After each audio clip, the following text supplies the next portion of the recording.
The Adventures of Tom Sawyer by Mark Twain. To my wife, this book is affectionately dedicated. Preface. Most of the adventures recorded in this book really occurred. One or two were experiences of my own, the rest those of boys who were schoolmates of mine. Huck Finn is drawn from life, Tom Sawyer also, but not from an individual. He is a combination of the characteristics of three boys whom I knew, and therefore belongs to the composite order of architecture. The odd superstitions touched upon were all prevalent among children and slaves in the West at the period of this story, that is to say 30 or 40 years ago.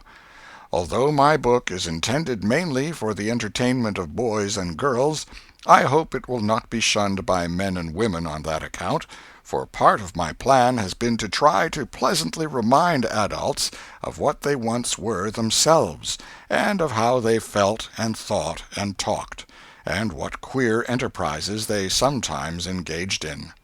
The Author. Hartford, 1876. Chapter 1. Tom. No answer. Tom. No answer. What's gone with that boy, I wonder? You, Tom! No answer. The old lady pulled her spectacles down and looked over them about the room. Then she put them up and looked out under them. She seldom or never looked through them for so small a thing as a boy. They were her state pair, the pride of her heart, and were built for style, not service. She could have seen through a pair of stove-lids just as well. She looked perplexed for a moment, and then said, not fiercely, but still loud enough for the furniture to hear, "Well, I lay if I get hold of you, I'll—" She did not finish, for by this time she was bending down and punching under the bed with a broom, and so she needed breath to punctuate the punches with. She resurrected nothing but the cat. "I never see the beat of that boy." She went to the open door and stood in it, and looked out among the tomato vines and jimpson weeds that constituted the garden. No Tom. So she lifted up her voice at an angle calculated for distance, and shouted, "You, Tom!" There was a slight noise behind her, and she turned just in time to seize a small boy by the slack of his roundabout and arrest his flight. "There! I might 'a' thought of that closet. What you been doing in there?" "Nothing." "Nothing? Look at your hands, and look at your mouth. What is that truck?" "I don't know, Aunt." "Well, I know. It's jam, that's what it is. 40 times I've said if you didn't let that jam alone, I'll skin you. Hand me that switch." The switch hovered in the air. The peril was desperate. "My, look behind you, Aunt!" The old lady whirled round and snatched her skirts out of danger. The lad fled on the instant, scrambled up the high board fence, and disappeared over it. His Aunt Polly stood surprised a moment, and then broke into a gentle laugh. "Hang that boy! Can't I never learn anything? Ain't he played me tricks enough like that for me to be looking out for him by this time? But old fools is the biggest fools there is. Can't learn an old dog new tricks, as the saying is. But my goodness, he never plays them alike 2 days, and how is a body to know what's comin'? He 'pears to know just how long he can torment me before I get my dander up, and he knows if he can make out to put me off for a minute or make me laugh, it's all down again and I can't hit him a lick. I ain't doing my duty by that boy, and that's the Lord's truth, goodness knows. Spare the rod and smile the child, as the good book says. I'm a laying up sin and suffering for us both, I know. He's full of the old scratch, but laws o' me, he's my own dead sister's boy, poor thing, and I ain't got the heart to lash him somehow. Every time I let him off, my conscience does hurt me so, and every time I hit him my old heart most breaks. Well, well, a man that is born of a woman is of few days and full of trouble, as the Scripture says, and I reckon it's so. He'll play hooky this evening. That's southwestern for afternoon. And I'll just be obleeged to make him work tomorrow to punish him. It's mighty hard to make him work Saturdays when all the boys is having holiday, but he hates work more than he hates anything else, and I've got to do some of my duty by him, or I'll be the ruination of the child." Tom did play hooky, and he had a very good time. He got back home barely in season to help Jim, the small colored boy, saw next day's wood, and split the kindling before supper. At least he was there in time to tell his adventures to Jim, while Jim did 3/4 of the work. Tom's younger brother, or rather half-brother, Sid, was already through with his part of the work, picking up chips, for he was a quiet boy and had no adventurous, troublesome ways. While Tom was eating his supper and stealing sugar as opportunity offered, Aunt Polly asked him questions that were full of guile and very deep, for she wanted to trap him into damaging revealments. Like many other simple-hearted souls, it was her pet vanity to believe she was endowed with a talent for dark and mysterious diplomacy, and she loved to contemplate her most transparent devices as marvels of low cunning. Said she, "Tom, it was middling warm in school, wasn't it?" "Yes'm." "Powerful warm, wasn't it?" "Yes'm." "Didn't you want to go in a-swimming, Tom?" A bit of a scare shot through Tom, a touch of uncomfortable suspicion. He searched Aunt Polly's face, but it told him nothing. So he said, "No'm, well, not very much." The old lady reached out her hand and felt Tom's shirt, and said, "But you ain't too warm now, though." And it flattered her to reflect that she had discovered that the shirt was dry without anybody knowing that was what she had in her mind. But in spite of her, Tom knew where the wind lay now, so he forestalled what might be the next move. "Some of us pumped on our heads. Mine's damp yet, see?" Aunt Polly was vexed to think she had overlooked that bit of circumstantial evidence and missed a trick. Then she had a new inspiration. "Tom, you didn't have to undo your shirt collar where I sewed it, to pump on your head, did you? Unbutton your jacket." The trouble vanished out of Tom's face. He opened his jacket. His shirt collar was securely sewed. "Bother! Well, go 'long with you. I'd made sure you'd played hooky and been a-swimming, but I forgive you, Tom. I reckon you're a kind of singed cat, as the saying is, better'n you look, this time." She was half sorry her sagacity had miscarried, and half glad that Tom had stumbled into obedient conduct for once. But Sidney said, "Well, now if I didn't think you sewed his collar with white thread, but it's black." "Why, I did sew it with white, Tom." But Tom did not wait for the rest. As he went out the door, he said, "Siddy, I'll lick you for that."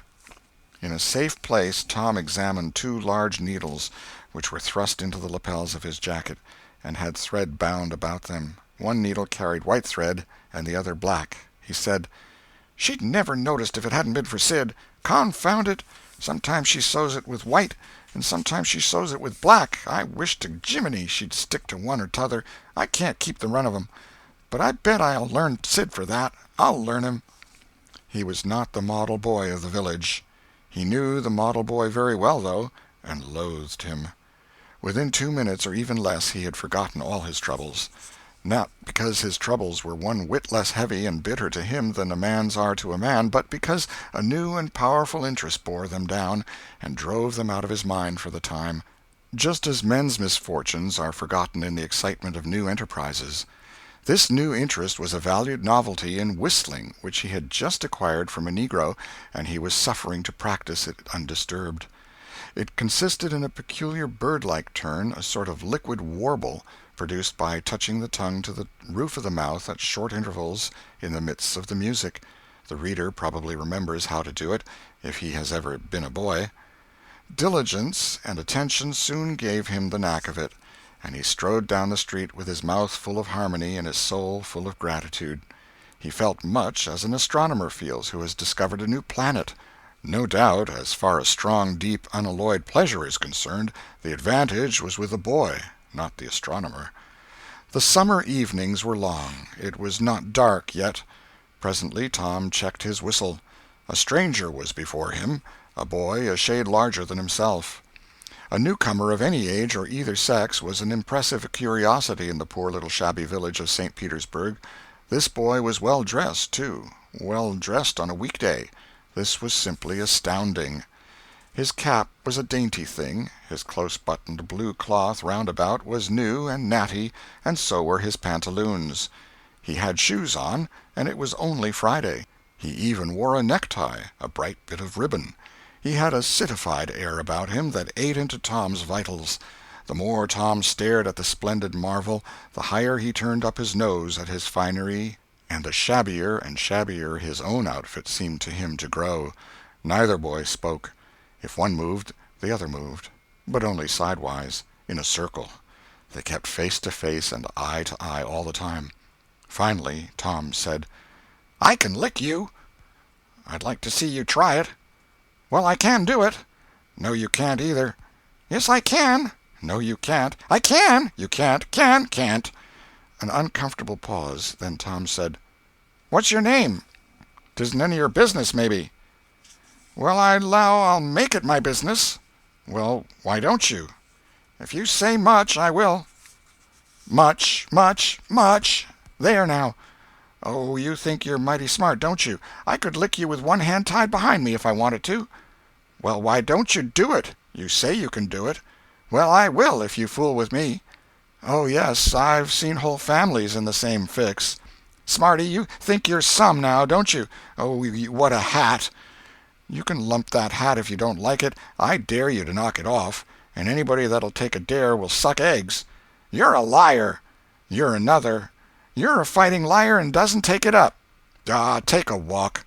"Say, if you give me much more of your sass, I'll take and bounce a rock off'n your head." "Oh, of course you will." "Well, I will." "Well, why don't you do it, then? Why do you keep saying you will, for? Why don't you do it? It's because you're afraid." "I ain't afraid." "You are." "I ain't." "You are." Another pause, and more eyeing and sidling around each other. Presently they were shoulder to shoulder. Tom said, "Get away from me." "Go away yourself." "I won't." "Well, I won't either." So they stood, each with a foot placed at an angle as a brace, and both shoving with might and main and glowering at each other with hate. But neither could get an advantage. After struggling till both were hot and flushed, each relaxed his strain with watchful caution, and Tom said, "You're a coward and a pup. I'll tell my big brother on you, and he can thrash you with his little finger, and I'll make him do it, too." "What do I care for your big brother? I've got a brother that's bigger than he is, and what's more, he can throw him over that fence, too." Both brothers were imaginary. "That's a lie." "Your saying so doesn't make it so." Tom drew a line in the dust with his big toe and said, "I dare you to step over that, and I'll lick you till you can't stand up. Anybody that'll take a dare will steal sheep." The new boy stepped over promptly and said, "Now you said you'd do it. Now let's see you do it." "Don't you crowd me, now. You better look out." "Well, you said you'd do it. Why don't you do it?" "By jingo, for 2 cents I will do it." The new boy took 2 broad coppers out of his pocket and held them out with derision. Tom struck them to the ground. In an instant both boys were rolling and tumbling in the dirt, gripped together like cats, and for the space of a minute they tugged and tore at each other's hair and clothes, punched and scratched each other's noses, and covered themselves with dust and glory. Presently the confusion took form, and through the fog of battle Tom appeared, seated astride the new boy, and pounding him with his fists. "Holler 'nuff," said he. The boy only struggled to free himself. He was crying, mainly from rage. "Holler 'nuff," and the pounding went on. At last the stranger got out a smothered "'Nuff," and Tom let him up and said, "Now that'll learn you. Better look out who you're fooling with next time." The new boy went off brushing the dust from his clothes, sobbing, snuffling, and occasionally looking back and shaking his head and threatening what he would do to Tom the next time he caught him out, to which Tom responded with jeers and started off in a high feather, and as soon as his back was turned the new boy snatched up a stone, threw it, and hit him between the shoulders, and then turned tail and ran like an antelope. Tom chased the traitor home, and thus found out where he lived. He then held a position at the gate for some time, daring the enemy to come outside, but the enemy only made faces at him through the window and declined. At last the enemy's mother appeared, and called Tom a bad, vicious, vulgar child, and ordered him away. So he went away, but he said he 'lowed to lay for that boy. He got home pretty late that night, and when he climbed cautiously in at the window he uncovered an ambuscade in the person of his aunt. And when she saw the state his clothes were in, her resolution to turn his Saturday holiday into captivity at hard labor became adamantine in its firmness. Chapter 2. The Glorious Whitewasher. Saturday morning was come, and all the summer world was bright and fresh and brimming with life. There was a song in every heart, and if the heart was young, the music issued at the lips. There was cheer in every face, and a spring in every step. The locust trees were in bloom, and the fragrance of the blossoms filled the air. Cardiff Hill, beyond the village and above it, was green with vegetation, and it lay just far enough away to seem a delectable land, dreamy, reposeful, and inviting. Tom appeared on the sidewalk with a bucket of whitewash and a long-handled brush. He surveyed the fence, and all gladness left him, and a deep melancholy settled down upon his spirit. 30 yards of board fence 9 feet high. Life to him seemed hollow, and existence but a burden. Sighing, he dipped his brush and passed it along the topmost plank, repeated the operation, did it again, compared the insignificant whitewashed streak with the far-reaching continent of unwhitewashed fence, and sat down on a tree-box discouraged. Jim came skipping out at the gate with a tin pail and singing "Buffalo Gals." Bringing water from the town pump had always been hateful work in Tom's eyes before, but now it did not strike him so. He remembered that there was company at the pump. White, mulatto, and negro boys and girls were always there waiting their turns, resting, trading playthings, quarreling, fighting, skylarking. And he remembered that although the pump was only 150 yards off, Jim never got back with a bucket of water under an hour, and even then somebody generally had to go after him. Tom said, "Say, Jim, I'll fetch the water if you'll whitewash some." Jim shook his head and said, "Can't, Mars Tom. Old missus, she told me I got to go and get dis water and stop fooling around with anybody. She say she spec Mars Tom gwine to ax me to whitewash, and so she told me to go 'long and tend to my own business. She 'lowed she'd tend to whitewashing." "Oh, never mind what she said, Jim. That's the way she always talks. Gimme the bucket. I won't be gone only a minute. She won't ever know." "Oh, I dasn't, Mars Tom. Old missus she'd take and tar de head off'n me. 'Deed she would." She never licks anybody. Whacks 'em over the head with her thimble, and who cares for that, I'd like to know. She talks awful, but talk don't hurt. Anyways, it don't if she don't cry. Jim, I'll give you a marvel. I'll give you a white alley." Jim began to waver. "White alley, Jim, and it's a bully taw." "My, that's a mighty gay marvel, I tell you. But, Mars Tom, I's powerful 'fraid of ole missus. And besides, if you will, I'll show you my sore toe." Jim was only human. This attraction was too much for him. He put down his pail, took the white alley, and bent over the toe with absorbing interest while the bandage was being unwound. In another moment he was flying down the street with his pail and a tingling rear. Tom was whitewashing with vigor, and Aunt Polly was retiring from the field with a slipper in her hand and triumph in her eye. But Tom's energy did not last. He began to think of the fun he had planned for this day, and his sorrows multiplied. Soon the free boys would come tripping along on all sorts of delicious expeditions, and they would make a world of fun of him for having to work. The very thought of it burnt him like fire. He got out his worldly wealth and examined it. Bits of toys, marbles, and trash. Enough to buy an exchange of work, maybe, but not half enough to buy so much as half an hour of pure freedom. So he returned his straitened means to his pocket and gave up the idea of trying to buy the boys. At this dark and hopeless moment an inspiration burst upon him, nothing less than a great, magnificent inspiration. He took up his brush and went tranquilly to work. Ben Rogers hove in sight presently, the very boy of all boys, whose ridicule he had been dreading. Ben's gait was the hop, skip, and jump, proof enough that his heart was light and his anticipations high.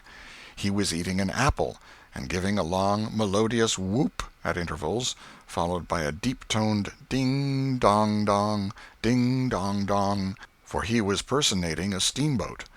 As he drew near, he slackened speed, took the middle of the road, leaned far over to starboard, and rounded to, ponderously and with laborious pomp and circumstance, for he was personating the big Missouri, and considered himself to be drawing 9 feet of water. He was boat and captain and engine bells combined, so he had to imagine himself standing on his own hurricane deck giving the orders and executing them. "Stop her, sir! ting-a-ling-ling. The headway ran almost out, and he drew up slowly towards the sidewalk. Ship up to back, ting-a-ling-ling. His arms straightened and stiffened down his sides. Set her back on the starboard, ting-a-ling-a-ling. Chow, chow, chow, chow. His right hand, meantime, described stately circles, for it was representing a 40-foot wheel. Let her go back on the larboard, ting-a-ling-a-ling. Chow, chow, chow. The left hand began to describe circles. Stop the starboard, ting-a-ling-ling. Stop the larboard. Come ahead on the starboard. Stop her. Let her outside, turn her over slow. Ting-a-ling. Chow, chow, chow. Get out that headline. Lively now. Come out of there with your spring line. What are you about there? Take up or turn that stump with the bright of it. Stand by that stage. Now let her go. Done with the engine, sir. Ting-a-ling-ling. Sht, sht, sht. Trying the gauge cocks, Tom went on whitewashing, paid no attention to the steamboat. Ben stared a moment and then said, Hi-yi, you're up a stump, ain't you? No answer.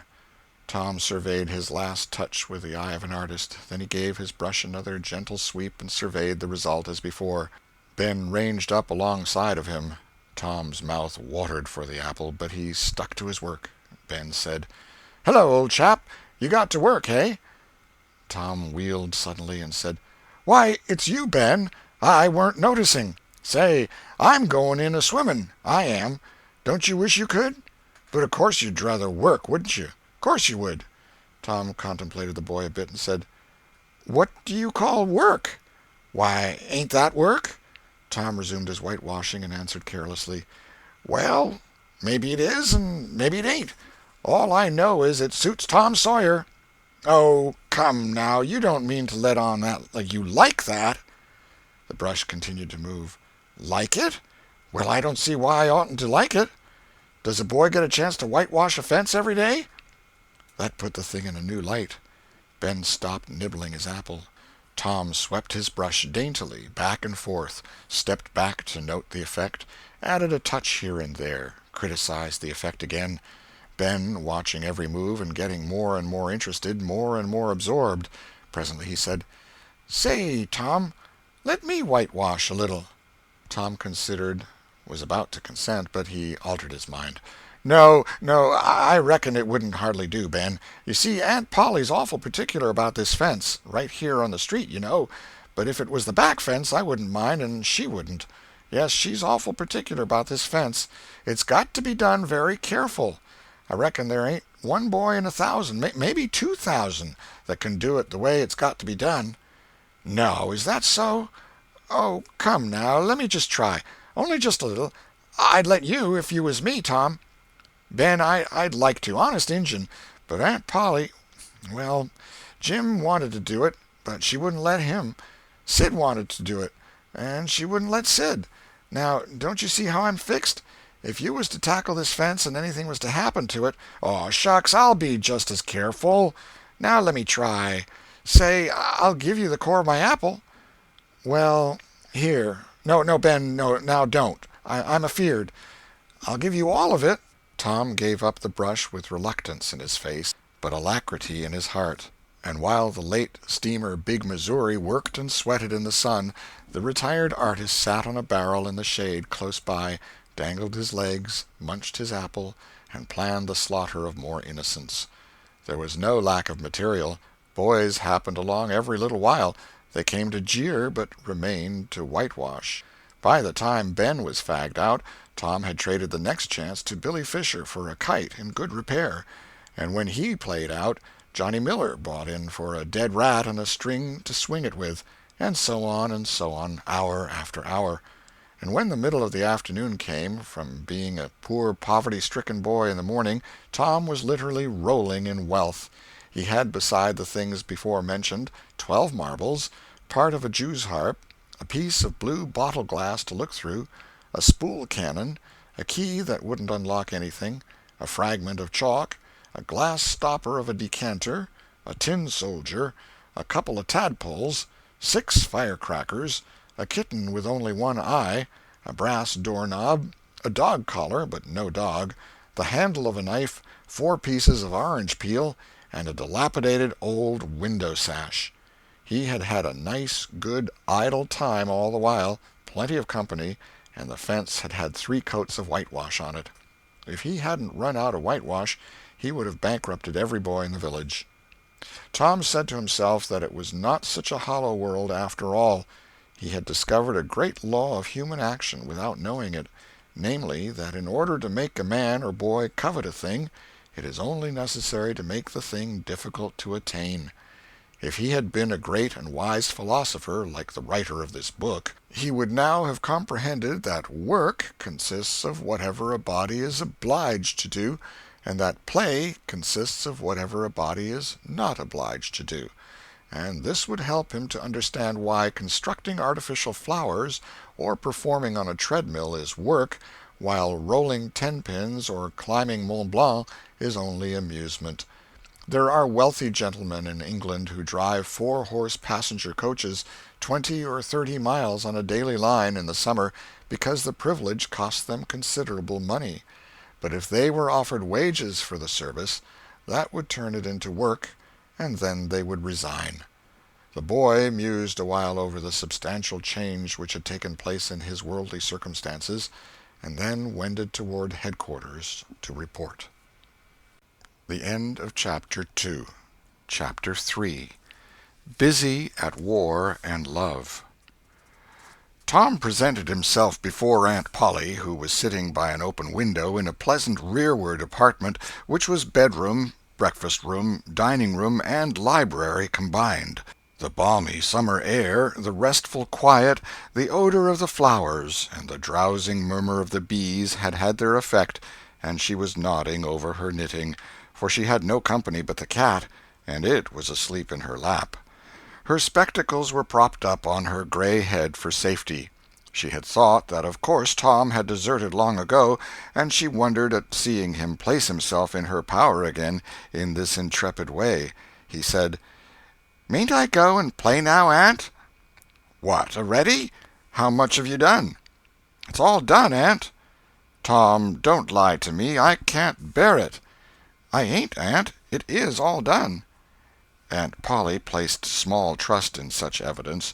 She went out to see for herself, and she would have been content to find 20% of Tom's statement true.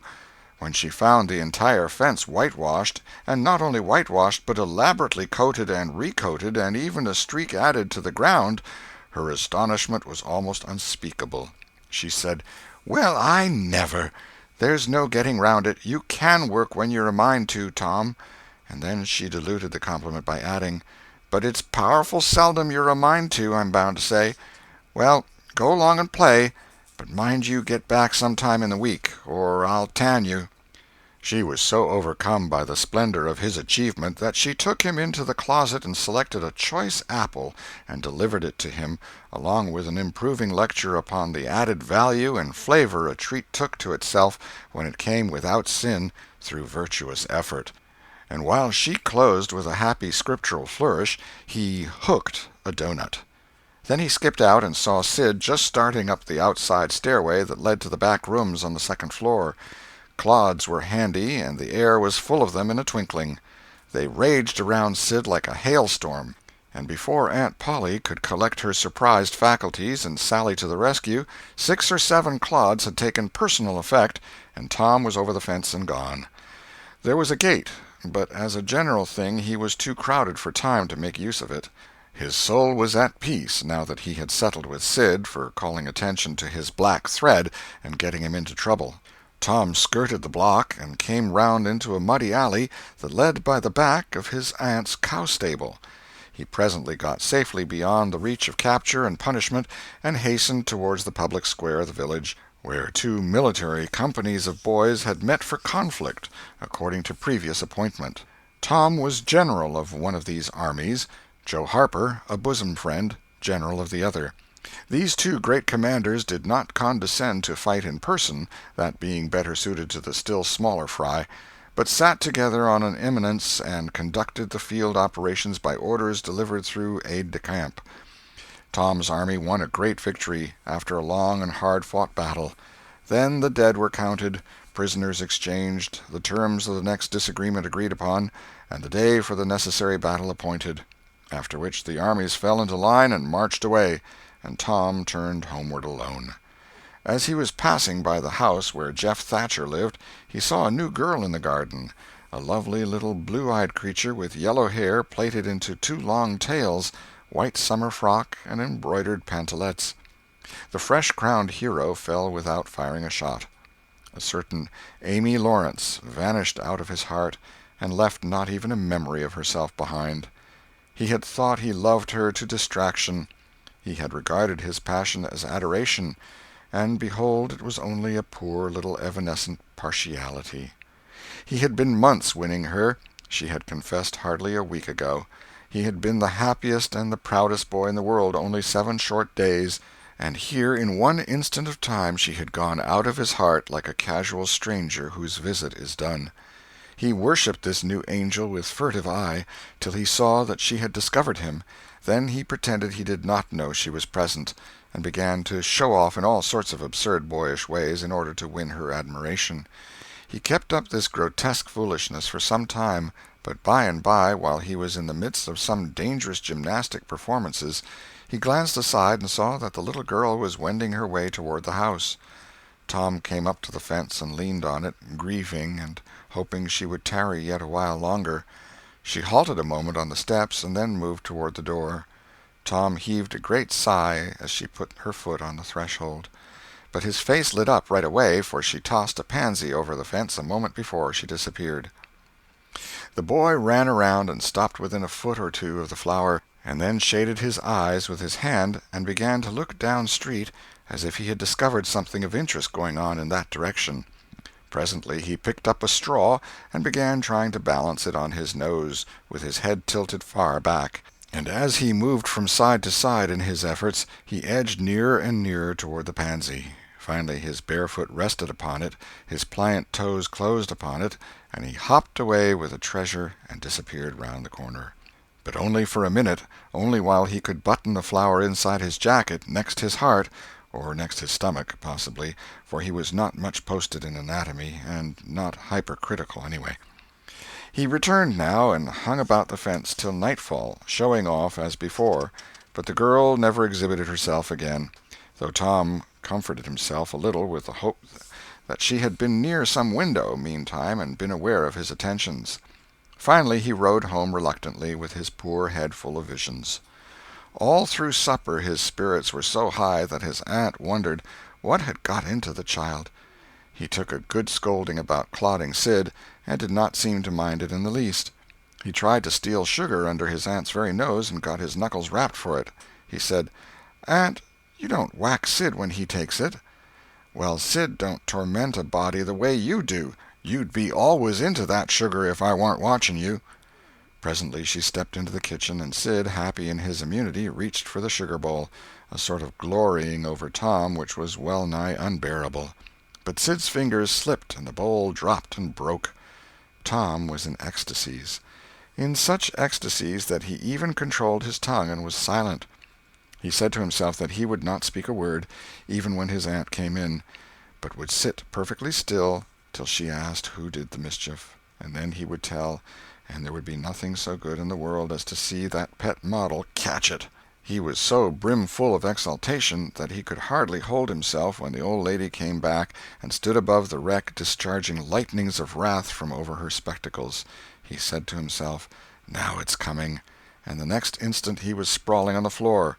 The potent palm was uplifted to strike again when Tom cried out, "Hold on, now, what are you belting me for? Sid broke it." Aunt Polly paused, perplexed, and Tom looked for healing pity. But when she got her tongue again, she only said, "Humph! Well, you didn't get a lick amiss, I reckon. You been into some other audacious mischief when I wasn't around, like enough." Then her conscience reproached her, and she yearned to say something kind and loving, but she judged that this would be construed into a confession that she had been in the wrong, and discipline forbade that. So she kept silence, and went about her affairs with a troubled heart. Tom sulked in a corner and exulted his woes. He knew that in her heart his aunt was on her knees to him, and he was morosely gratified by the consciousness of it. He would hang out no signals. He would take notice of none. He knew that a yearning glance fell upon him now and then through a film of tears, but he refused recognition of it.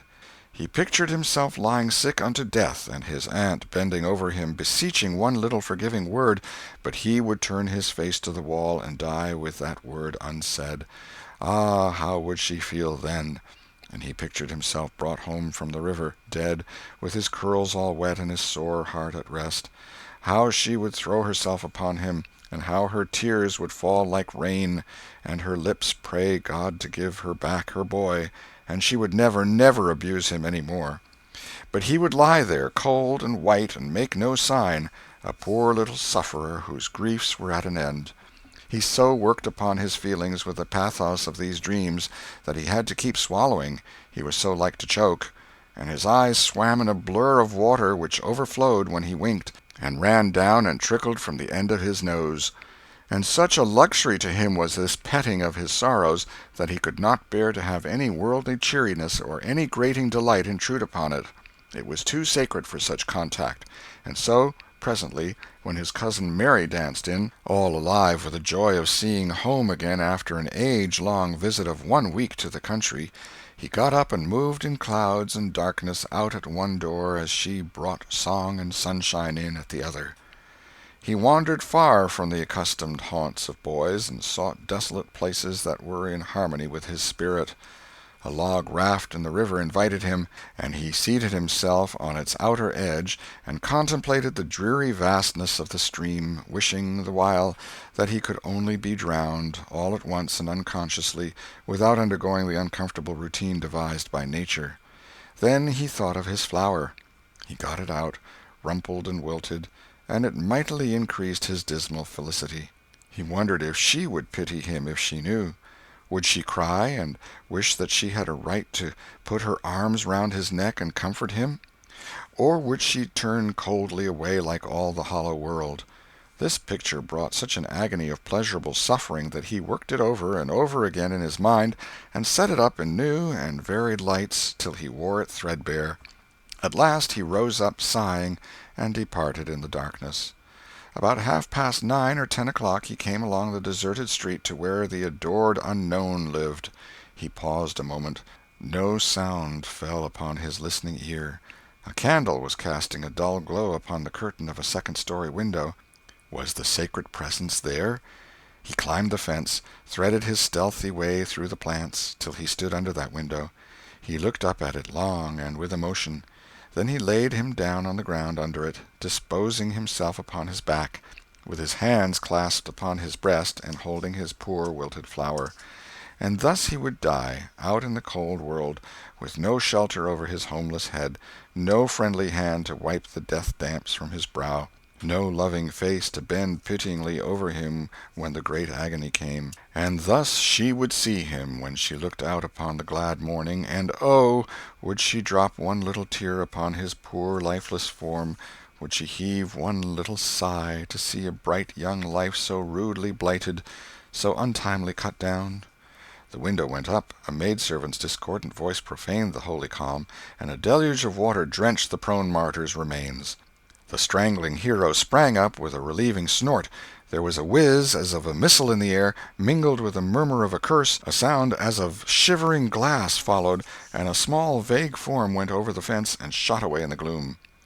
Not long after, as Tom, all undressed for bed, was surveying his drenched garments by the light of a tallow-dip, Sid woke up. But if he had any dim idea of making any references to illusions, he thought better of it and held his peace, for there was danger in Tom's eye. Tom turned in without the added vexation of prayers, and Sid made mental note of the omission. End of Chapter 3. Chapter 4. Showing Off in Sunday School.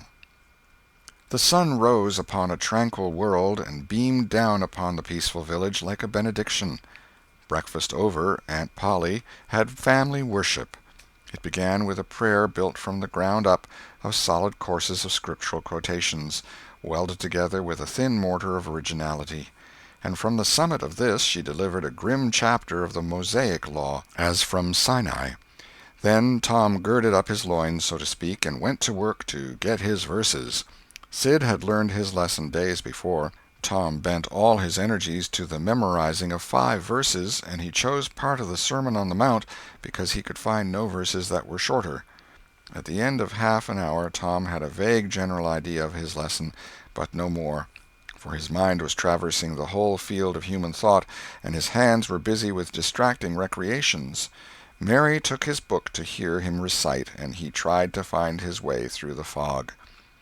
"Blessed are the poor?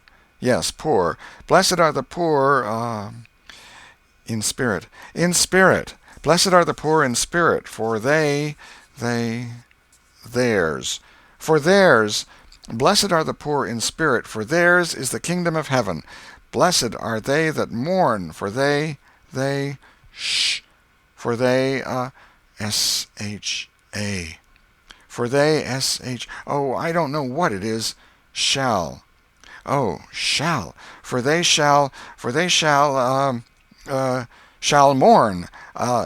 Blessed are they that shall, they that shall mourn, for they shall what? Why don't you tell me, Mary? What do you want to be so mean for? Oh, Tom, you poor thick-headed thing, I'm not teasing you. I wouldn't do that. You must go and learn it again. Don't you be discouraged, Tom. You'll manage it, and if you do, I'll give you something ever so nice. There now, that's a good boy. All right. What is it, Mary? Tell me what it is. Never you mind, Tom. You know if I say it's nice, it is nice.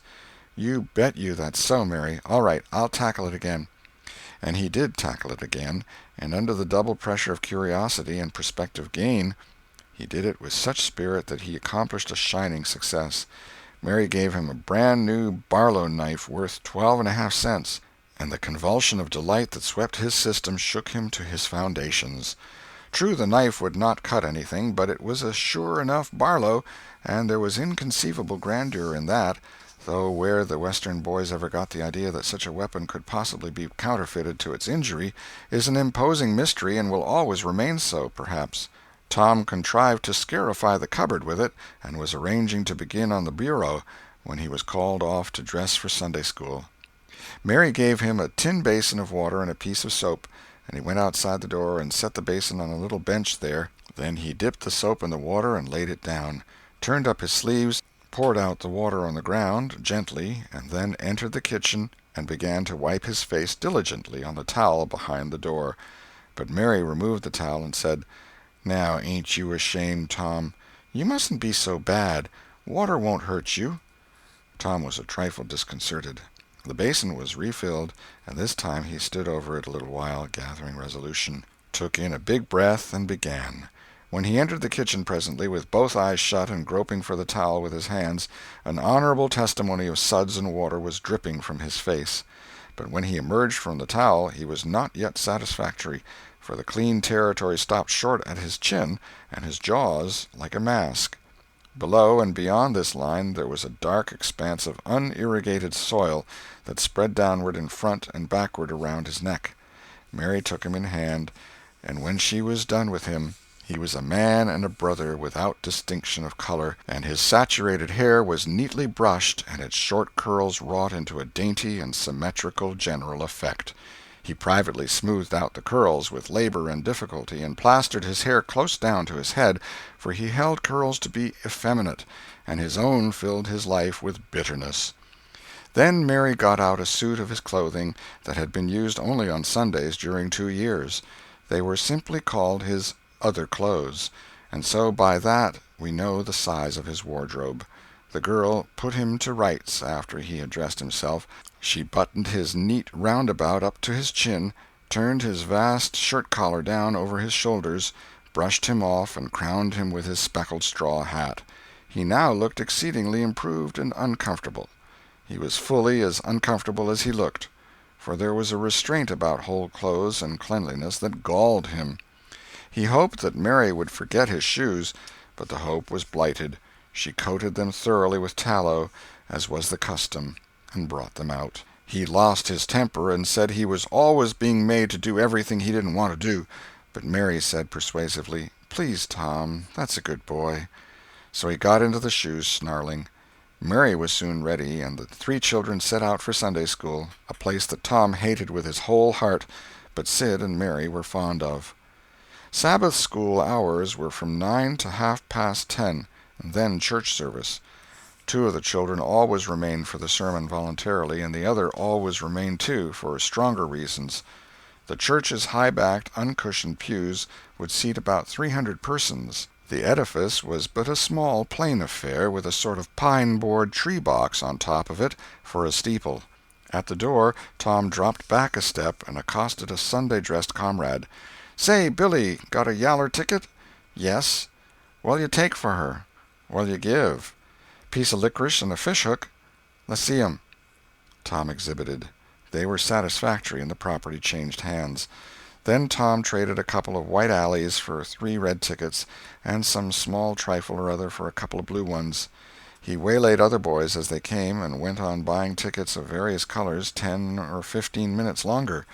He entered the church, now with a swarm of clean and noisy boys and girls, proceeded to his seat, and started a quarrel with the first boy that came handy.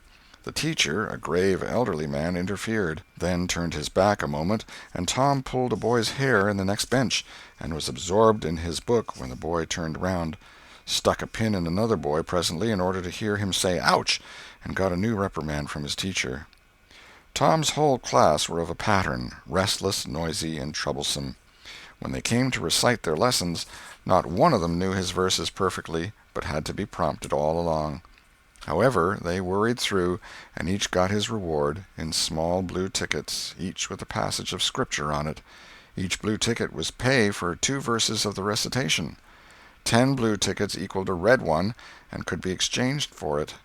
10 red tickets equaled a yellow one. For 10 yellow tickets the superintendent gave a very plainly bound Bible, worth 40 cents in those easy days, to the pupil.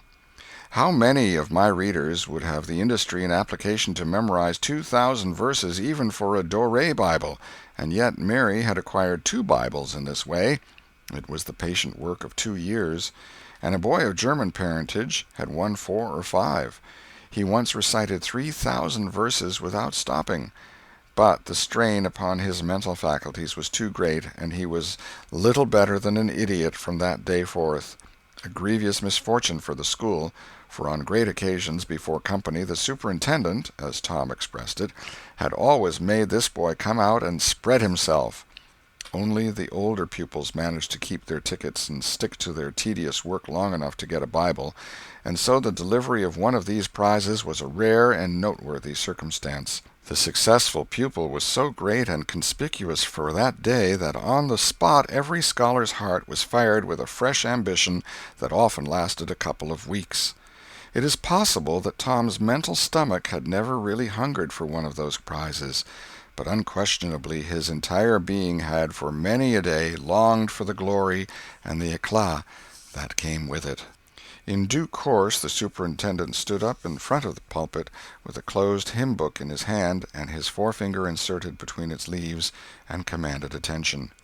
When a Sunday school superintendent makes his customary little speech, a hymn-book in the hand is as necessary as is the inevitable sheet of music in the hand of a singer who stands forward on the platform and sings a solo at a concert. Though why is a mystery, for neither the hymn-book nor the sheet of music is ever referred to by the sufferer. This superintendent was a slim creature of 35, with a sandy goatee and short sandy hair. He wore a stiff standing collar whose upper edge almost reached his ears, and whose sharp points curved forward abreast the corners of his mouth, a fence that compelled a straight look-out ahead, and a turning of the whole body when a side view was required. His chin was propped on a spreading cravat, which was as broad and as long as a bank-note, and had fringed ends. His boot-toes were turned sharply up, in the fashion of the day, like sleigh-runners, an effect patiently and laboriously produced by the young men by sitting with their toes pressed against a wall for hours together. Mr. Walters was very earnest of mien, and very sincere and honest at heart. and he held sacred things and places in such reverence, and so separated them from worldly matters, that unconsciously to himself his Sunday-school voice had acquired a peculiar intonation which was wholly absent on weekdays. He began after this fashion: "Now, children, I want you all to sit up just as straight and pretty as you can and give me all your attention for a minute or two. There, that is it. That is the way good little boys and girls should do. I see one little girl who is looking out of the window. I am afraid she thinks I am out there somewhere, perhaps up in one of the trees making a speech to the little birds." Applausive titter. "I want to tell you how good it makes me feel to see so many bright, clean little faces assembled in a place like this, learning to do right and be good," and so forth and so on. It is not necessary to set down the rest of the oration. It was of a pattern which does not vary, and so it is familiar to us all. The latter third of the speech was marred by the resumption of fights and other recreations among certain of the bad boys, and by fidgetings and whisperings that extended far and wide, washing even to the bases of isolated and incorruptible rocks like Sid and Mary. But now every sound ceased suddenly, with the subsidence of Mr. Walters's voice, and the conclusion of the speech was received with a burst of silent gratitude. A good part of the whispering had been occasioned by an event which was more or less rare, the entrance of visitors. Lawyer Thatcher, accompanied by a very feeble and aged man, a fine, portly, middle-aged gentleman with iron-gray hair, and a dignified lady who was doubtless the latter's wife. The lady was leading a child. Tom had been restless and full of chafings and repinings, conscience-smitten too. He could not meet Amy Lawrence's eye, he could not brook her loving gaze. But when he saw this small newcomer his soul was all ablaze with bliss in a moment. The next moment he was showing off with all his might, cuffing boys, pulling hair, making faces, in a word, using every art that seemed likely to fascinate a girl and win her applause. His exaltations had but one alloy, the memory of his humiliation in this angel's garden, and that record in sand was fast washing out under the waves of happiness that were sweeping over it now. The visitors were given the highest seat of honor, and as soon as Mr. Walters's speech was finished he introduced them to the school. The middle-aged man turned out to be a prodigious personage, no less a one than the county judge, altogether the most august creation these children had ever looked upon, and they wondered what kind of material he was made of, and they half wanted to hear him roar, and were half afraid he might, too. He was from Constantinople, 12 miles away, so he had traveled, and seen the world. These very eyes had looked upon the county courthouse, which was said to have a tin roof. The awe which these reflections inspired was attested by the impressive silences and the ranks of staring eyes. This was the great Judge Thatcher, brother of their own lawyer. Jeff Thatcher immediately went forward to be familiar with the great man and be envied by the school.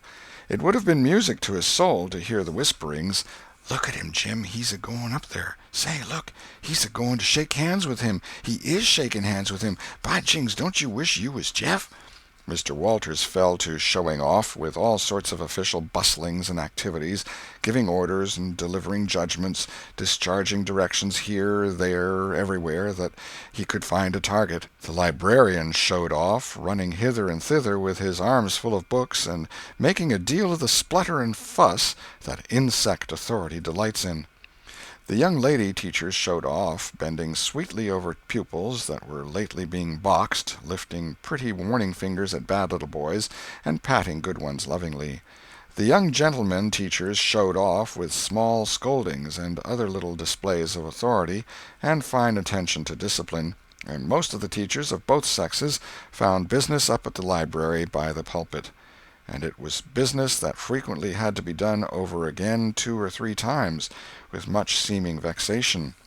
The little girls showed off in various ways, and the little boys showed off with such diligence that the air was thick with paper wads and the murmur of scuffling. And above it all, the great man sat and beamed a majestic judicial smile upon all the house, and warmed himself in the sun of his own grandeur, for he was showing off too. There was only one thing wanting to make Mr. Walters's ecstasy complete. and that was a chance to deliver a Bible prize and exhibit a prodigy. Several pupils had a few yellow tickets, but none had enough, and he had been around among the star pupils inquiring. He would have given worlds now to have that German lad back again with a sound mind. And now at this moment, when hope was dead, Tom Sawyer came forward with 9 yellow tickets, 9 red tickets, and 10 blue ones, and demanded a Bible. This was a thunderbolt out of a clear sky. Walters was not expecting an application from this source for the next 10 years. But there was no getting around it. Here were the certified checks, and they were good for their face.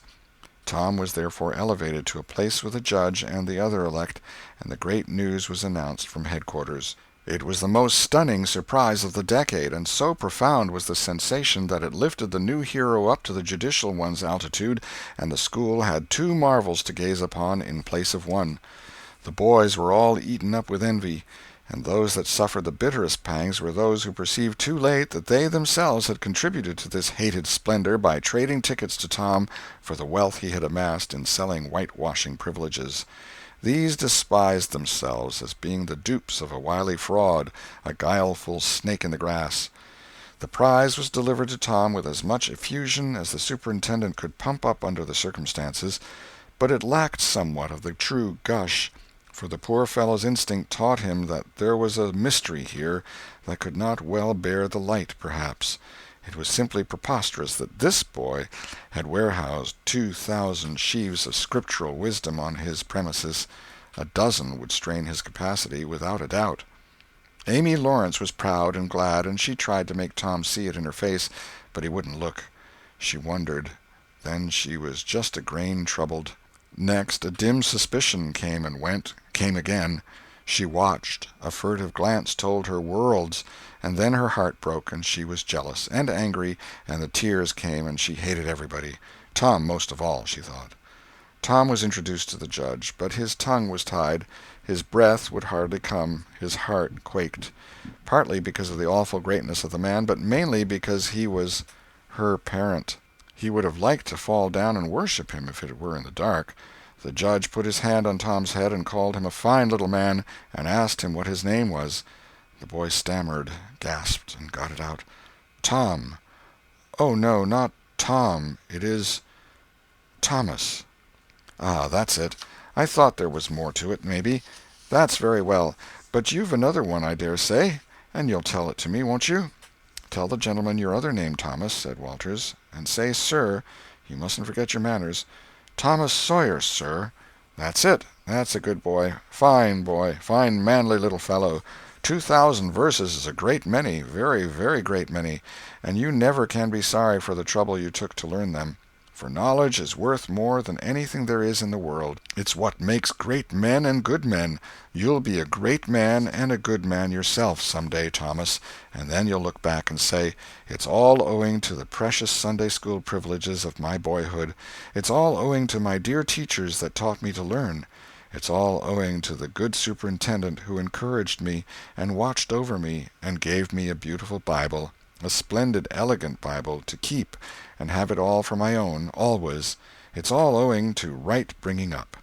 That is what you will say, Thomas, and you wouldn't take any money for those 2,000 verses. No, indeed you wouldn't. And now you wouldn't mind telling me and this lady some of the things you've learned. No, I know you wouldn't, for we are proud of little boys that learn. Now, no doubt you know the names of all the 12 disciples. Won't you tell us the names of the first 2 that were appointed?" Tom was tugging at a buttonhole and looking sheepish. He blushed now, and his eyes fell. Mr. Walters' heart sank within him. He said to himself, "It is not possible that the boy can answer the simplest question. Why did the judge ask him?" Yet he felt obliged to speak up and say, "Answer the gentleman, Thomas. Don't be afraid." Tom still hung fire. "Now I know you'll tell me," said the lady. "The names of the first 2 disciples were David and Goliath." Let us draw the curtain of charity over the rest of the scene. End of Chapter 4. Chapter 5. The Pinch Bug and His Prey.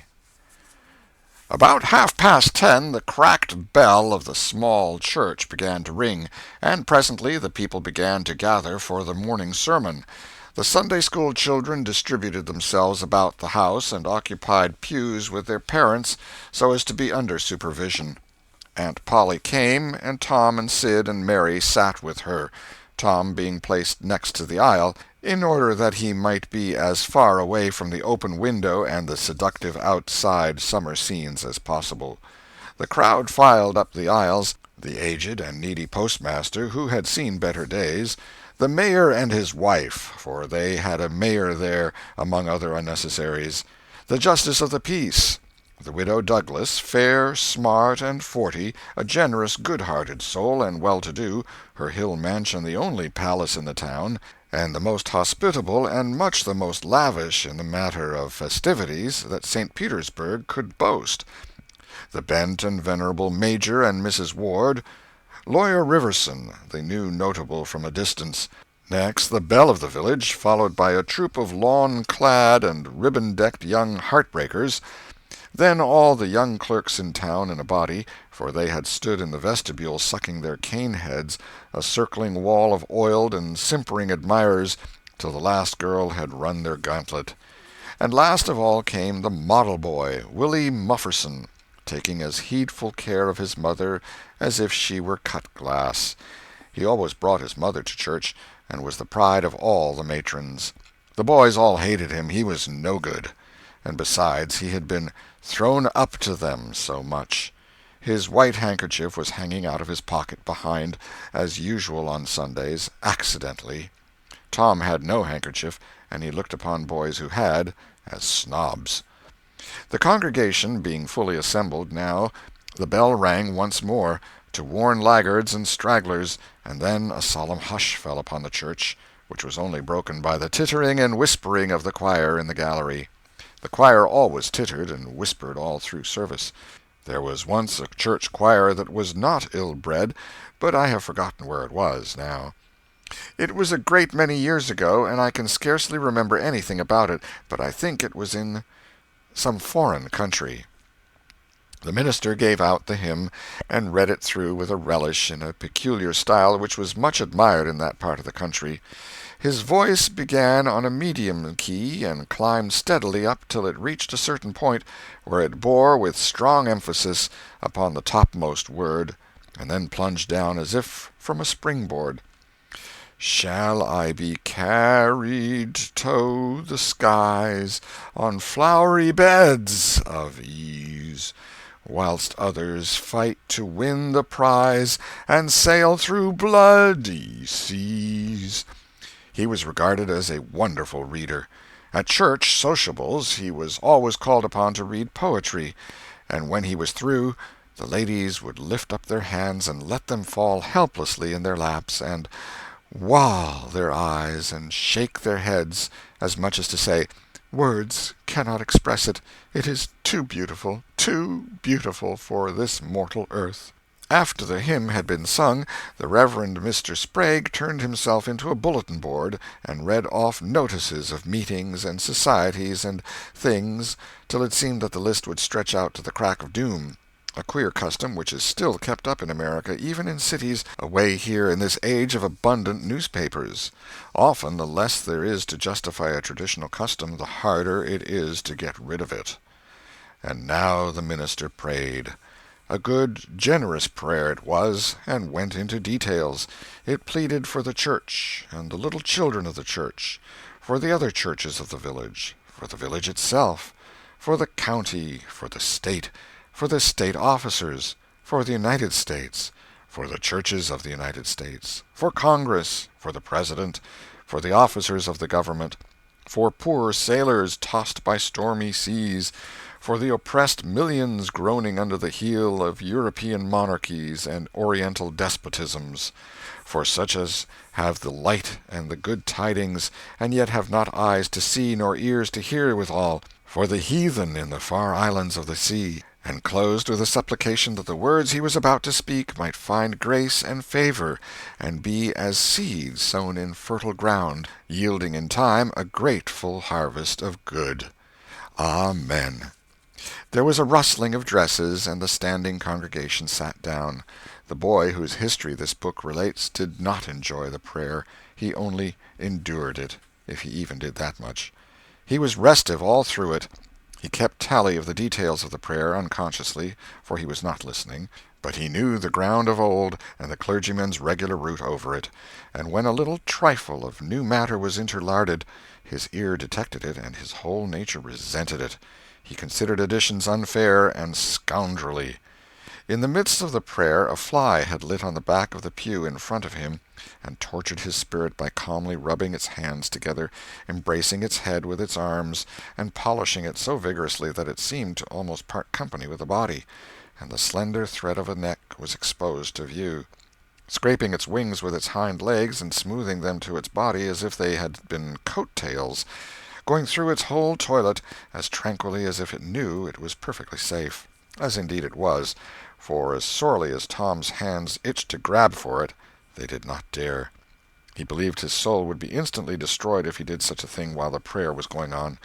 But with the closing sentence his hand began to curve and steal forward, and the instant the Amen was out, the fly was a prisoner of war. His aunt detected the act and made him let it go. The minister gave out his text and droned along monotonously through an argument that was so prosy that many a head by and by began to nod, and yet it was an argument that dealt in limitless fire and brimstone and thinned the predestined elect down to a company so small as to be hardly worth the saving. Tom counted the pages of the sermon. After church he always knew how many pages there had been, but he seldom knew anything else about the discourse. However, this time he was really interested for a little while. The minister made a grand and moving picture of the assembling together of the world's hosts at the millennium, when the lion and the lamb should lie down together and a little child should lead them. But the pathos, the lesson, the moral of the great spectacle were lost upon the boy. He only thought of the conspicuousness of the principal character before the onlooking nations. His face lit with the thought, and he said to himself that he wished he could be that child, if it was a tame lion. Now he lapsed into suffering again, as the dry argument was resumed. Presently he bethought him of a treasure he had, and got it out. It was a large black beetle with formidable jaws, a pinch-bug he called it. It was in a percussion cap box. The first thing the beetle did was to take him by the finger. A natural fillip followed. The beetle went floundering into the aisle, and lit on its back, and the hurt finger went into the boy's mouth. The beetle lay there working its helpless legs, unable to turn over. Tom eyed it, and longed for it, but it was safe out of his reach. Other people uninterested in the sermon found relief in the beetle, and they eyed it too. Presently a vagrant poodle dog came idling along, sad at heart, lazy with the summer softness and the quiet, weary of captivity, sighing for change. He spied the beetle. The drooping tail lifted and wagged. He surveyed the prize, walked around it, smelt at it from a safe distance, walked around it again, grew bolder, and took a closer smell, then lifted his lip and made a gingerly snatch at it, just missing it, made another and another, began to enjoy the diversion, subsided to his stomach with the beetle between his paws, and continued his experiments. Grew weary at last, and then indifferent and absent-minded. His head nodded, and little by little his chin descended and touched the enemy, who seized it. There was a sharp yelp, a flirt of the poodle's head, and the beetle fell a couple of yards away and lit on its back once more. The neighboring spectators shook with a gentle inward joy. Several faces went behind fans and handkerchiefs, and Tom was entirely happy. The dog looked foolish, and probably felt so, but there was resentment in his heart, too, and a craving for revenge. So he went to the beetle and began a wary attack on it again, jumping at it from every point of a circle, lighting with his forepaws within an inch of the creature, making even closer snatches at it with his teeth, and jerking his head till his ears flapped again. But he grew tired once more after a while, tried to amuse himself with a fly, but found no relief, followed an ant around with his nose close to the floor, and quickly wearied of that, yawned, sighed, forgot the beetle entirely, and sat down on it. Then there was a wild yelp of agony, and the poodle went sailing up the aisle. The yelps continued, and so did the dog. He crossed the house in front of the altar. He flew down the other aisle, he crossed before the doors, he clambered up the home stretch. His anguish grew with his progress, till presently he was but a woolly comet moving in its orbit with the gleam and the speed of light. At last the frantic sufferer sheered from its course and sprang into its master's lap. He flung it out of the window, and the voice of distress quickly thinned away and died in the distance. By this time the whole church was red-faced and suffocating with suppressed laughter, and the sermon had come to a dead standstill. The discourse was resumed presently, but it went lame and halting, all possibility of impressiveness being at an end, for even the gravest sentiments were constantly being received with a smothered burst of unholy mirth, under cover of some remote pew-back, as if the poor parson had said a rarely facetious thing. It was a genuine relief to the whole congregation when the ordeal was over and the benediction pronounced. Tom Sawyer went home quite cheerful, thinking to himself that there was some satisfaction about divine service when there was a bit of variety in it. He had but one marring thought. He was willing that the dog should play with his pinchbug, but he did not think it was upright in him to carry it off. Chapter 6. Tom Meets Becky. Monday morning found Tom Sawyer miserable. Monday morning always found him so, because it began another week's slow suffering in school. He generally began that day with wishing he had had no intervening holiday. It made the going into captivity and fetters again so much more odious. Tom lay thinking. Presently it occurred to him that he wished he was sick. Then he could stay home from school. Here was a vague possibility. He canvassed his system. No ailment was found, and he investigated again. This time he thought he could detect colicky symptoms, and he began to encourage them with considerable hope. But they soon grew feeble and presently died wholly away. He reflected further. Suddenly he discovered something. One of his upper front teeth was loose. This was lucky. He was about to begin to groan as a starter, as he called it, when it occurred to him that if he came into court with that argument, his aunt would pull it out, and that would hurt. So he thought he would hold the tooth in reserve for the present and seek further. Nothing offered for some little time, and then he remembered hearing the doctor tell about a certain thing that laid up a patient for 2 or 3 weeks and threatened to make him lose a finger. So the boy eagerly drew his sore toe from under the sheet and held it up for inspection. But now he did not know the necessary symptoms. However, it seemed well worth while to chance it, so he fell to groaning with considerable spirit. But Sid slept on unconscious. Tom groaned louder, and fancied that he began to feel pain in the toe. No result from Sid. Tom was panting with his exertions by this time. He took a rest, and then swelled himself up and fetched a succession of admirable groans. Sid snored on. Tom was aggravated. He said, "Sid! Sid!" and shook him. This course worked well, and Tom began to groan again. Sid yawned, stretched, then brought himself up on his elbow with a snort, and began to stare at Tom.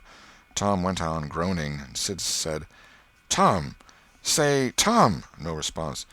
"Here, Tom! Tom! What is the matter, Tom?" And he shook him and looked in his face anxiously.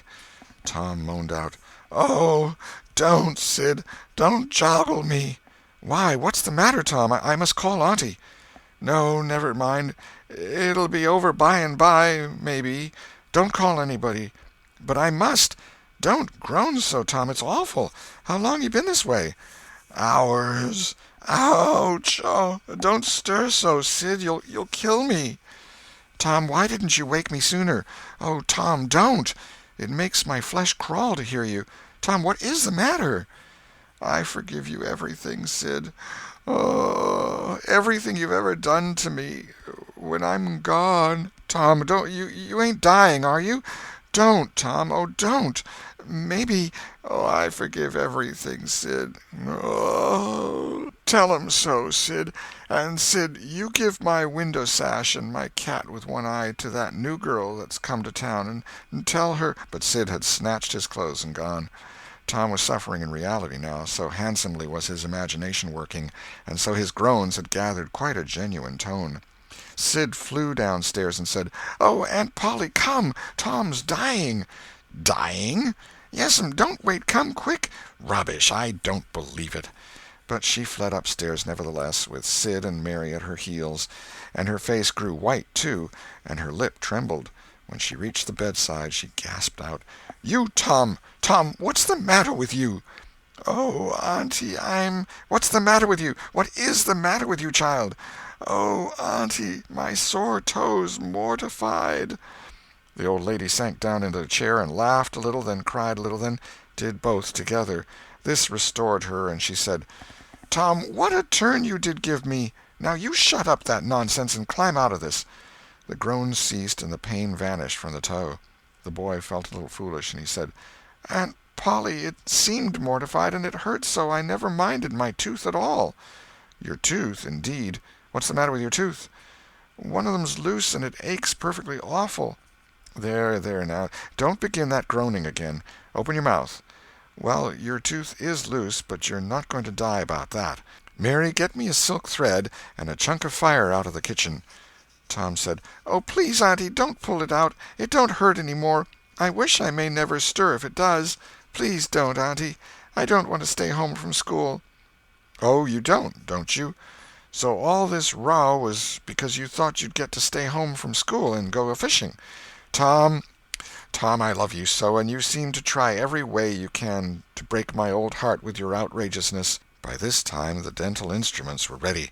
The old lady made one end of the silk thread fast to Tom's tooth with a loop and tied the other to the bedpost. Then she seized the chunk of fire and suddenly thrust it almost into the boy's face. The tooth hung dangling by the bedpost now. But all trials bring their compensations. As Tom wended to school after breakfast, he was the envy of every boy he met because the gap in his upper row of teeth enabled him to expectorate in a new and admirable way. He gathered quite a following of lads interested in the exhibition, and one that had cut his finger and had been a center of fascination and homage up to this time, now found himself suddenly without an adherent, and shorn of his glory. His heart was heavy, and he said with a disdain which he did not feel that it wasn't anything to spit like Tom Sawyer, but another boy said, "Sour grapes," and he wandered away a dismantled hero. Shortly Tom came upon the juvenile pariah of the village, Huckleberry Finn, son of the town drunkard.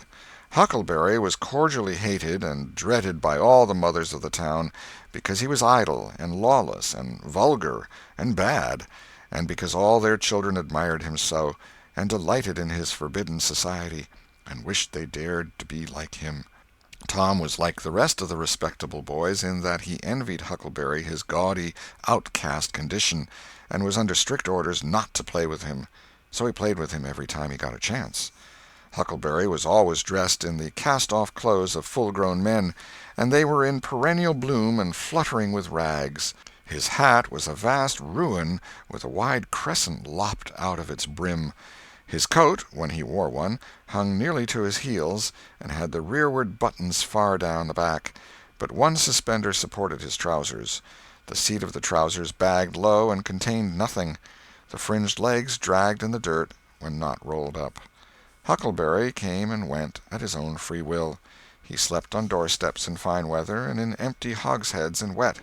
He did not have to go to school or to church, or call any being master, or obey anybody.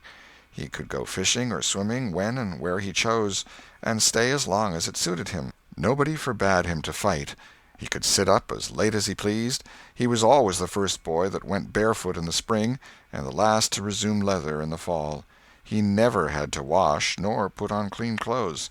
He could swear wonderfully. In a word, everything that goes to make life precious, that boy had. So thought every harassed, hampered, respectable boy in St. Petersburg. Tom hailed the romantic outcast. "Hello, Huckleberry." "Hello yourself, and see how you like it." "What's that you got?" "Dead cat." "Let me see him, Huck. My, he's pretty stiff. Where'd you get him?" "Bought him off'n a boy." "What'd you give?" "I give a blue ticket and a bladder that I got at the slaughterhouse." "Where'd you get the blue ticket?" "Bought it off'n Ben Rogers 2 weeks ago for a hoopstick." "Say, what is dead cats good for, Huck?" "Good for? Cure warts with." "No, is that so? I know something that's better." "I bet you don't. What is it?"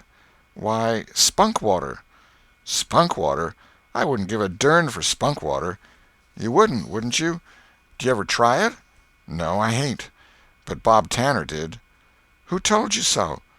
Why, he told Jeff Thatcher, and Jeff told Johnny Baker, and Johnny told Jim Hollis, and Jim told Ben Rogers, and Ben told a nigger, and the nigger told me. There now. Well, what of it? They'll all lie, leastwise all but the nigger. I don't know him, but I never see a nigger that wouldn't lie. Shucks. Now you tell me how Bob Tanner done it, Huck. Why, he took and dipped his hand in a rotten stump where the rainwater was. In the daytime? Certainly. With his face to the stump? Yes. Least I reckon so. Did he say anything? I don't reckon he did. I don't know. Aha! Talk about trying to cure warts with spunk water such a blame fool way as that. Why, that ain't a-going to do any good. You got to go all by yourself to the middle of the woods where you know there's a spunk water stump, and just as it's midnight, you back up against the stump and jam your hand in and say, barleycorn, Injun meal shorts, spunk water, swaller these warts, and then walk away quick 11 steps with your eyes shut, and then turn around 3 times and walk home without speaking to anybody, because if you speak, the charm's busted. Well, that sounds like a good way, but that ain't the way Bob Tanner done. No, sir, you can bet he didn't, because he's the wartiest boy in this town, and he wouldn't have a wart on him if he'd known how to work spunk water. I've took thousands of warts off my hands that way, Huck. I play with frogs so much I've always got considerable many warts. Sometimes I take 'em off with a bean. Yes, bean's good. I've done that. Have you? What's your way? You take and split the bean and cut the wart so as to get some blood, and then you put the blood on one piece of the bean and take and dig a hole and bury it about midnight at the crossroads in the dark of the moon, and then you burn up the rest of the bean. You see, that piece that's got the blood on it will keep drawing and drawing, trying to fetch the other piece to it, and so that helps the blood to draw the wart, and pretty soon off she comes. Yes, that's it, Huck, that's it. Though when you're burying it, if you say, down bean, off wart, come no more to bother me, it's better. That's the way Joe Harper does, and he's been nearly to Coonville and most everywheres. But say, how do you cure 'em with dead cats? Why, you take your cat and go and get in the graveyard long about midnight when somebody that was wicked has been buried, and when it's midnight a devil will come, or maybe 2 or 3, but you can't see 'em. You can only hear something like the wind, or maybe hear 'em talk. And when they're taking that feller away, you heave your cat after 'em and say, devil follow corpse, cat follow devil, warts follow cat, I'm done with you. And that'll fetch any wart. Sounds right. Do you ever try it, Huck? No, but old Mother Hopkins told me. Well, I reckon it's so, then, because they say she's a witch. Say! Why, Tom, I know she is. She witched Pap. Pap says so his own self. He come along one day and he see she was a witching him, so he took up a rock, and if she hadn't dodged, he'd a got her. Well, that very night he rolled off in the shed where he was a-layin' drunk and broke his arm. Why, that's awful. How did he know she was a witching him? Lord, Pap can tell easy. Pap says when they keep looking at you right stiddy, they're a-witching you, especially if they mumble. 'Cause when they mumble they're saying the Lord's Prayer backwards. Say, Hucky, when you going to try the cat? Tonight. I reckon they'll come after old Hoss Williams tonight. But they buried him Saturday. Didn't they get him Saturday night? Why, how you talk. How could their charms work till midnight, and then it's Sunday? Devils don't slosh around much of a Sunday, I don't reckon. I never thought of that. That's so. Let me go with you. Of course, if you ain't afeard. Afeard? 'Tain't likely. Will you meow? Yes, and you meow back, if you get a chance.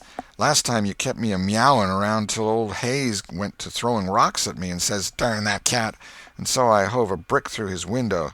But don't you tell. I won't. I couldn't meow that night because Auntie was watching me, but I'll meow this time. Say, what's that? Nothing but a tick.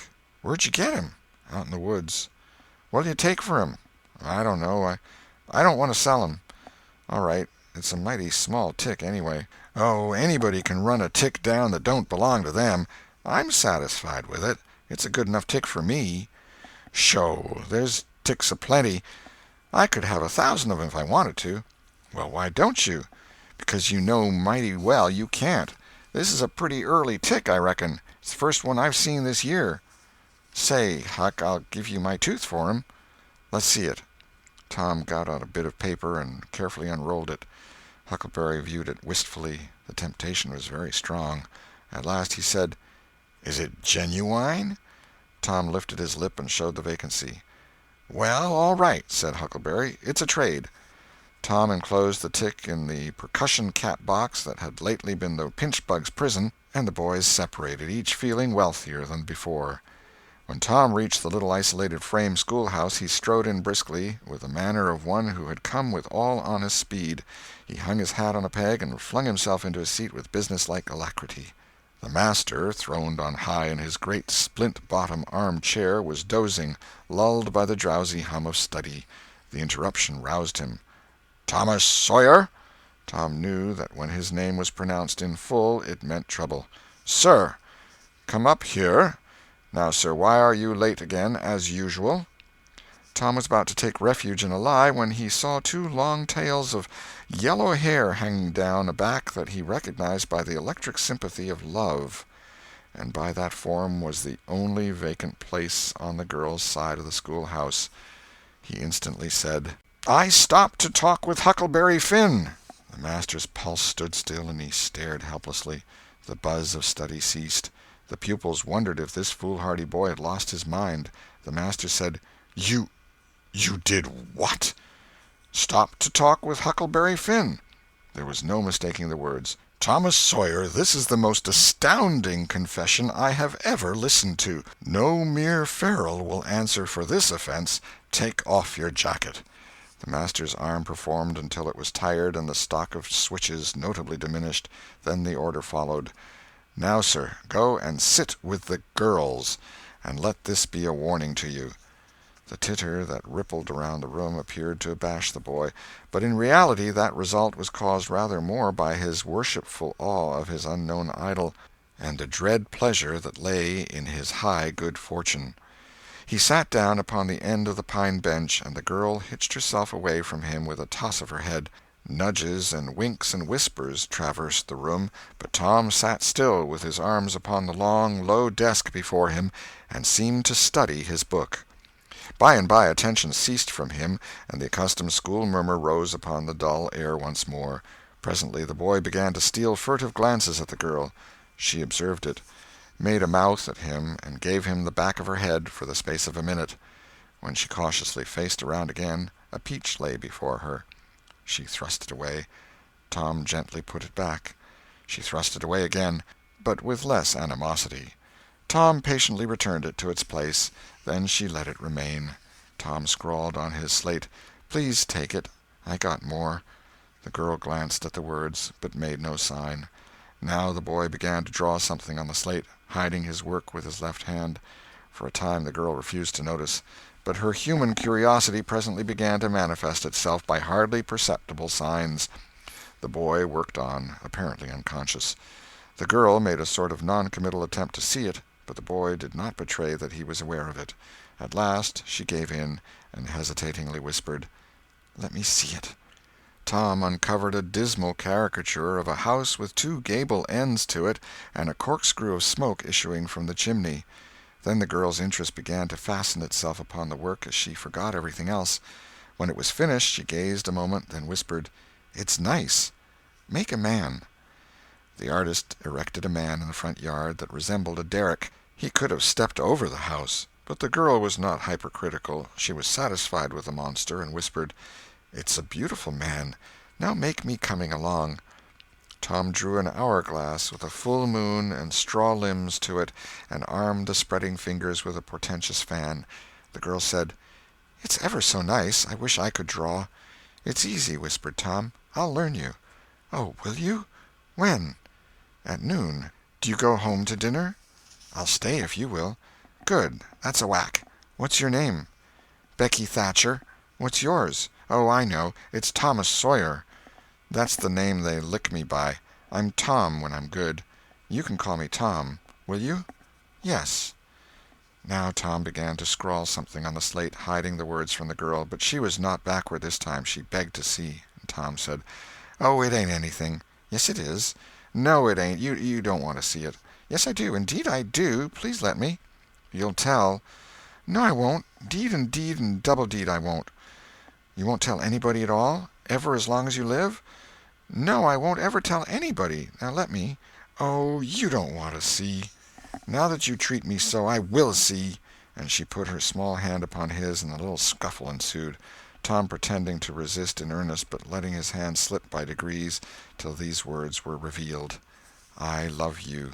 "Oh, you bad thing!" And she hit his hand a smart rap, but reddened and looked pleased nevertheless. Just at this juncture the boy felt a slow, fateful grip closing on his ear, and a steady lifting impulse. In that vice he was borne across the house and deposited in his own seat, under a peppering fire of giggles from the whole school.